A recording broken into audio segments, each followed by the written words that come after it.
Hi, so for my paper, my name is Julia, she, her, and for my paper relating to my vision for equity for urban learners, I predominantly argued that it's important to teach with cultural competency, both in what you're including in the curriculum and also the technique that you're teaching with, and additionally that it's important to build relationships and those with your students, and those are sort of the values that are paramount to my vision.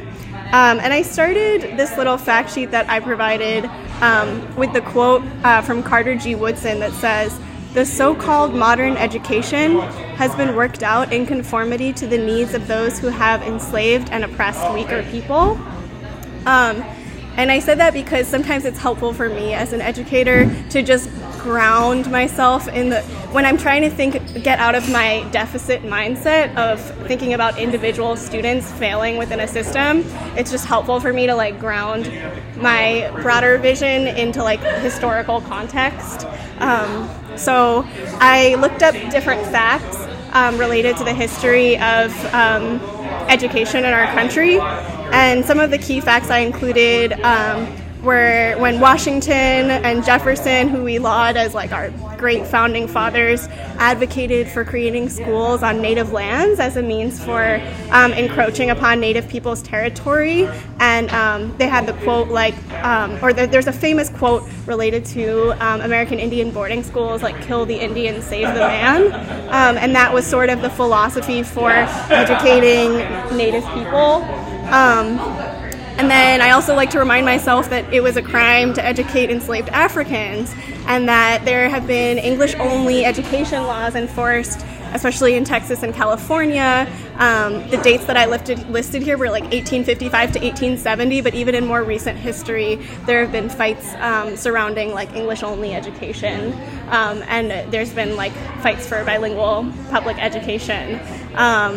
And then I also looked, so all of these facts are kind of coming from a report that was co-authored by Paul Spies, also, as a fun fact. And there was a lot of Minneapolis-specific information as well. And one striking thing that I found was that the district was sued for not integrating its schools fast enough after the Brown versus Board of Ed findings, and that since 2000 there's a trend that schools have actually become increasingly segregated. Which, in some cases, when there are more charter schools that are culturally affirming and based around culturally affirming practices, that can be something that's really positive. But the problem is that because communities of color have been historically oppressed, it ends up that those schools have far fewer resources, the homogenous schools of color. So, and then a lot of my research has to do with how the brain works. So in terms of teaching with cultural competency, I listed this quote in the fact sheet, which states that our limbic brain creates schema that operate as background knowledge, that all learners have to connect new content to what they already know, and what we already know is organized according to our cultural experiences. So this is, in the past, IQ tests were based on to try to determine people's intelligence, were actually a function of the eugenics movement, and we still base standardized tests on such standards of IQ tests. That's where that comes from. But those IQ tests were often performed with asking questions that were completely culturally irrelevant to people of color who were taking the tests. For example, they might use information that's related to golf or some bowling or certain inaccessible sports that people weren't accessing at that time. And so I'm sort of arguing that this quote sort of argues that in the same vein, as you can exclude people from education and academia using knowledge that people do not have, you can also include actively people by building on knowledge from those communities and using people's lives as data sets and for math, etc. And then I also argue that you should teach with cultural competency in your technique, because the cultures that rely on oral traditions rely heavily on the brain's memory and social engagement systems. So it's helpful to incorporate stories, music, and repetition, because in our Eurocentric education system, we do not really place an emphasis on those types of teaching techniques as valuable. And then I'll just pick out a few from here. I also argue that it's really important to build relationships. So again, in the scientific realm, when students have negative interactions in the classroom, the body sends signals to the amygdala, which processes threat, and then that sends distress signals to the body, and then your production of oxytocin slows. And that triggers general anxiety and a sense that you're at risk or in danger. So all of that can arise from microaggressions from the teacher or other students in your classroom. And if you start to build relationships with your students, you can better anticipate things that might trigger that cerebral reaction. And I also argue that it's easier to push students out of your classroom if you don't have a relationship with that student. So it's easier to misinterpret certain cultural disconnects between your culture and your students' culture of surrounding lack of respect or respect and that kind of thing if you don't actually know that student and who they are and where they're coming from. And the last thing is just that studies also show that parents would like to see teachers develop quality relationships, and that is one of the key features of improvement that parents are hoping to see in the future of urban education. So I'll just leave it with that, and then if you guys have any questions, let me know. Yeah, good work. Well, I talked about a similar critique of standardized tests and their origin and eugenics and racism, and also how not only the content but also the way that they're designed and the way that they're asked. It just doesn't include various learning styles, and it doesn't acknowledge the strengths that students bring to their education and how they can show their learning.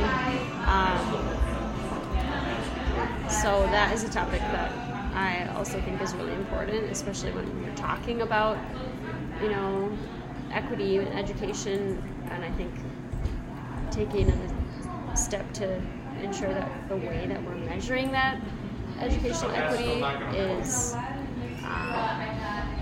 useful and is inclusive along the way. Rather than just continuing to enforce what are historically white middle class ways of showing how you know something and being able to sit for hours and choose from 4 options and not justify why you chose that answer. It doesn't validate different ways of thinking. So, that piece, and then also the piece of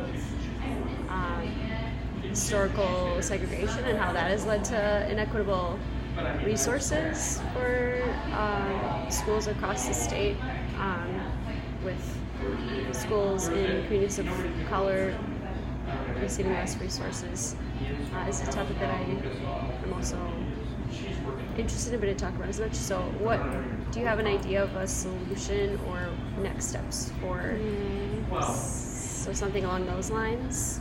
Of desegregating schools?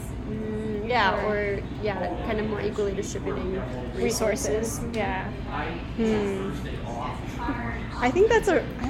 I honestly think that's a really good question, and maybe something that I want to explore in the group project, because I didn't necessarily go into that in my initial paper, but that is the logical next step to my paper, is talking about how to better distribute resources. I mean, I feel like I'm partly becoming a part of this program because I want to be able to be a useful resource and teacher that is consistent and talk to other teachers about the importance of like consistency versus like high teacher turnover rate and stuff like that when working in like traditionally underserved schools. And yeah, I don't know. I think it's really important to think about like, especially with that relationship piece and like this unequal distribution of like even just teacher resources. Like a lot of those schools end up having really high teacher turnover rates, or like Teach for America people who leave, and then that totally disrupts the relationship piece of what I talked about in my paper. Yeah. So yeah, I think I don't really have an answer, and I hope to like keep exploring that as I continue on in the program. I'm interested in... I'm just going to include you in here if I can. Okay. Oh, it just turned off, or maybe, Oh, no. or it went... Okay. Okay, sorry. You can see how many chips I just housed. I'm sorry, I never asked you anything. Did you want anything from the bar? In just 1 minute. Okay, yeah, that's fine, guys. How is everything? Everything's great. You can snag it, I think, unless you guys want some chips. Well, yeah, there's no cheese. I know, right? I hate it. Wow. Okay. I just had a bunch of chips. I guess I'm interested. Something that's been rattling around in my brain a lot recently, especially around like background knowledge and culturally relevant curriculum, is like, where do you see the balance between like making sure that you're centering the lived experiences of your kids while also exposing them to things that are not within their lived experience? Like, I think to be like a functioning member of society, like thinking about science, for example, like there are things that like our kids need to know, like what's going on in Antarctica, even though they don't live in Antarctica. Right. While also like I see the need to like connect those things in some way to make it more localized, to maybe I don't know, make it more engaging perhaps. But I think that there's a lot of knowledge that regardless of your background, you still kind of need in order to be like this well-rounded person. So where do you see like there's that tension there between, well, I know we have these standards that we need to teach, but I also, some of those aren't directly related to like our kids' lives. Which, so you got to like fill in that gap, but at the same time, going too far in either direction, I don't think does a strong service. So I don't know. That's not a fully formed question, but no, I think it's something that's I've been thinking about a lot lately. Yeah. This is so clumsy. I think that maybe that's where the teaching techniques part of it comes in terms of just like being able to create enthusiasm and excitement around different topics, with like dynamic lesson plans that involve at least like different ways of presenting information that kids can at least connect to. And like I still feel like there are aspects that like all people, especially kids, like all people or kids can connect to in different communities. Like if you're talking about like if you're talking about Antarctica, like what are the communities like there, and what's a typical day in the life of like a student in Antarctica, or like just somehow like looping in, I feel like a little piece of something that's relevant to that student's life as within a number of different things relating to their identity, like being a kid or like enduring long winters, or what I feel like there are different connecting pieces you can use, and it doesn't always have to relate to like a racial cultural background, but could be connective in some other way. And I feel like I think about this a lot because I'm going into teaching social studies, and sometimes there are just periods that feel like, to me, learning about them really irrelevant, but I feel like I'm just constantly thinking about like, how could I find a piece of this like in modern times, or like how could I find that thread that connects this thing that seems so distant and somewhat potentially uninteresting to like a phenomenon that we like can see in our world today. So I'm just often thinking about that perspective because that's the subject area I'm going into, and it's a little bit easier to figure out how to do that, I think, with social studies. But yeah. Cool. Do you have any, I'm thinking I'm going to end it there because it's kind of long.